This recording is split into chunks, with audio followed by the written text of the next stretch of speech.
Hello guys, আমি আজকে আপনাদেরকে দেখাবো কেলভিনেটর এয়ার কন্ডিশনারের একটা ছোটোখাটো রিভিউ আমি দিব। জাস্ট অল্প সময়ের মধ্যে আমি বিষয়টা ক্লোজ করে ফেলবো। জাস্ট আমি জানানোর জন্য যে এটার পারফরমেন্স কীরকম। আমি গত বছরের মার্চে এটা কিনেছিলাম। তো এসিটা অন অ্যাভারেজ ভালো, ইনভার্টার এসি। এই দামে আমি যে দামে কিনেছিলাম সেই দামে আসলে অন্য কোনো ব্র্যান্ডের এসি ছিল না। এটার সাথে সম্ভবত 5 বছরের কম্প্রেসার ওয়ারেন্টি ছিল, আমার সঠিক মনে নাই। তো যাই হোক, আর পারফরমেন্স মোটামুটি ভালোই পাইলাম 1 বছরে। আমি রাতের বেলা নর্মালি আমি তো 6 তলার ছাদে থাকি আর কি। ছাদে অ্যাকচুয়ালি টপ ফ্লোরেই থাকি, টপ ফ্লোরে। সো এখানে প্রচুর গরম হয়। 1.5 টনের এসি। আমার রুম হচ্ছে 130 বাই 110, সম্ভবত 140 স্কোয়ার ফিট। তো আল্লাহর রহমতে ভালোই হয়ে যায়। খুব বেশি যখন গরম হয় তখন 20-এ দিয়ে চালাতে হয়, কিছু সময় নেয় ঠান্ডা হতে। আর এমনিতে নর্মালি রাতে ঘুমানোর সময় আমরা 25 বা 27-এ, অনেক সময় 27-এ দিয়েও ঘুমাতে হয়, কারণ 26-এ দিলে বা 25-এ দিলে ঠান্ডা লাগে প্রচুর। এটা আমাদের কাছে লাগে, অনেকের কাছে হয়তো নাও লাগতে পারে এরকম, কিন্তু আমাদের 26-এ বা 27-এ ইউজুয়ালি রাতেবেলা দিয়ে আমরা ঘুমাই।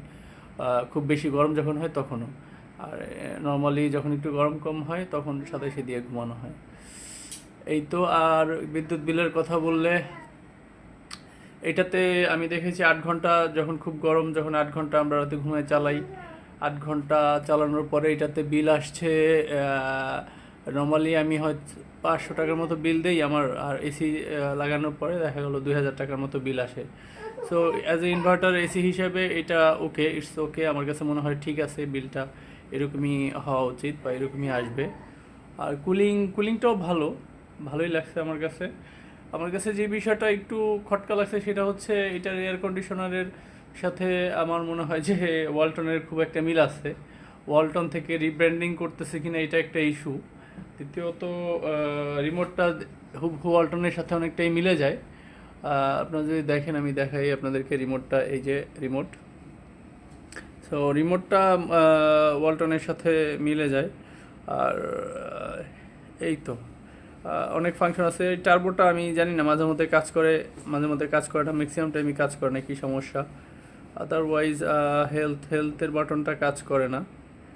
আর এটা বড় একটা অ্যাডভান্টেজ হচ্ছে আপনি এটার একটা অ্যাপস আছে, স্মার্ট হোম স্মার্ট লাইফ। ওই অ্যাপসটা ইউজ করে আপনি এটার ফাংশনগুলো কন্ট্রোল করতে পারবেন। ওই অ্যাপসটা আমার কাছে খুবই কনভিনিয়েন্ট মনে হয়েছে।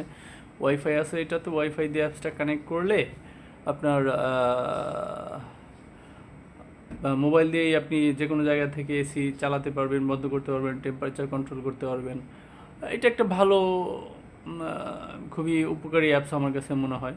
ইভেন যদি আপনার রিমোটটা হারিয়েও যায় তো সেক্ষেত্রে ভালোই। আর এসির ক্ষেত্রে অবশ্যই একটা ব্যাপার খুব মনোযোগ দিয়ে রাখবেন, সেটা হচ্ছে 2-3 মাস পর পর অবশ্যই এসির যে ভিতরে যে ফিল্টারটা আছে ওইটা অবশ্যই পরিষ্কার করে দিতে হবে। আদারওয়াইজ আপনার পারফরমেন্সটা আস্তে আস্তে কমে যাবে, কারণ ওইটা ডাস্ট হয়ে ফিল্টারটা ব্লক হয়ে গেলে ওখান থেকে বাতাস পাস হয় না, একটা ব্যাড অর্ডার আসে। এই জন্য ওইটা পরিষ্কার করতে হবে।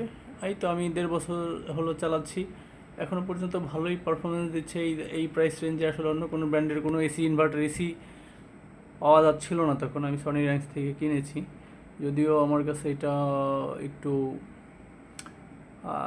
খটকা লাগছে আর কি, যে আসলে ওরা এত কম দামে দিচ্ছে কেলভিনেটরের মতো একটা ব্র্যান্ড। কিন্তু অ্যাকচুয়ালি আমি কেলভিনেটরের সাথে সার্চ করে দেখেছি যে অরিজিনাল যে কেলভিনেটর কোম্পানি, এটা সম্ভবত ইংল্যান্ড অথবা অস্ট্রেলিয়া, এরকম একটা কান্ট্রি। সো ওইটার সাথে অ্যাকচুয়ালি এটার মডেল, ব্র্যান্ড কোনো কিছুরই মিল নাই, এবং ওইটা অ্যাকচুয়ালি এটাও না। তো আমার কাছে এইটা মনে হয় যে এরা হয়তো লোকাল কোনো এক জায়গা থেকে ম্যানুফ্যাকচার করে এটা বাজারজাত করতেছে। তো আমার কাছে এটাই মনে হয়, কারণ অ্যাকচুয়াল ক্যালভিনেটরের দাম এর চেয়ে অনেক বেশি হবে, এবং ওইটা অ্যাকচুয়াল জেনুইন প্রোডাক্ট আর কি।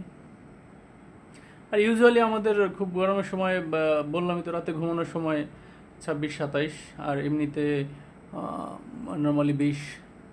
দিনের বেলা হয়তো যখন খুব বেশি গরম থাকে রুম, তখন বিড়িতে একটু ঠান্ডা হতে একটু সময় লাগে। আর ঠান্ডা হয়ে গেলে পরবর্তীতে আস্তে আস্তে টেম্পারেচার বাড়িয়ে চালানো যায়, সমস্যা নেই। তো এই বিদ্যুৎ বিলের কথাও বললাম যে আমার 1500 টাকার মতো 8 ঘন্টা চালাইলে, অনেক সময় দেখা 10 ঘন্টা 12 ঘন্টাও চালানো হয়েছে। সো অন অ্যান এভারেজ যদি আমাদের মাসে সব দিন তো আর সমান গরম থাকে না, অনেক দিন দেখা গেলো যে এসি বন্ধ রাখতে হয়, তো আমরা ওই হিসাবেই আর কি একটা অ্যাভারেজ বলতেছি যে 8 ঘন্টা চালাইলে আপনার মাসে মোটামুটি 1500 টাকার মতো হয়তো এটাতে বিল আসবে আর কি। ওকে, থ্যাংক ইউ। আর যদি কোনো কিছু আপনাদের দরকার হয়, জানা দরকার হয়, আমাকে কমেন্টসে বলবেন, আমি অবশ্যই আপনাদেরকে জানানোর চেষ্টা করব আর কি। তবে অন অ্যান ওভারঅল পারফরমেন্স আমি স্যাটিসফাইড, এটাতে এই প্রাইস রেঞ্জ রেশিওতে আমি স্যাটিসফাইড। বিল্ড কোয়ালিটি খুব একটা শক্ত বা শক্তপোক্ত না হলেও দেখতে যথেষ্ট সুন্দর এবং ভালোই ছিল, খারাপ ছিল না।